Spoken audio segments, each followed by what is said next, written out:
বাস্তবে কয়জন ছেলে এতিম একটা মেয়েকে বিয়ে করে দেখিয়েছে? কয়জন ছেলে একটা বিধবা মেয়েকে বিয়ে করার সাহস করেছে? কয়জন ছেলে একটা তালাকপ্রাপ্ত একটা মেয়েকে বিয়ে করে দেখিয়েছে, হ্যাঁ আমি তার দায়িত্ব নিলাম? কয়জন করেছে এগুলো? শুধু এসব বলি আওড়ালে হবে না, আমাদেরকে কাজ করে দেখাতে হবে। আল্লাহ পাক তৌফিক দান।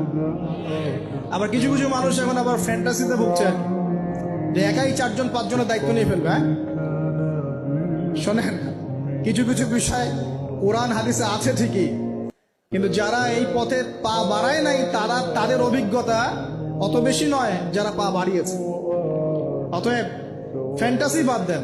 আমি পরামর্শ দিই, দিনদার মুত্তাকি একজন মনের মতো ভালোবাসার স্ত্রী যদি পেয়ে যান, তাকে নিয়ে দুনিয়ার জীবনটা কাটিয়ে দেন। ডানেও দেখতে যায় না, বামেও দেখতে যায়, কারণ সবাই সবকিছু করতে পারবে না। সবাই সবকিছু করতে পারবে না। সবাইকে আল্লাহ পাক একই রকম ফিজিক্যাল, মেন্টাল, ইকোনমিক্যাল সামর্থ্য দেন নাই, তাই সবাইকে সব করতে হবে না। আর এগুলো ক্ষেত্র বিশেষে, সবার জন্য আমভাবে নয়। আল্লাহ পাক আমাদেরকে বোঝার তৌফিক দান করুন।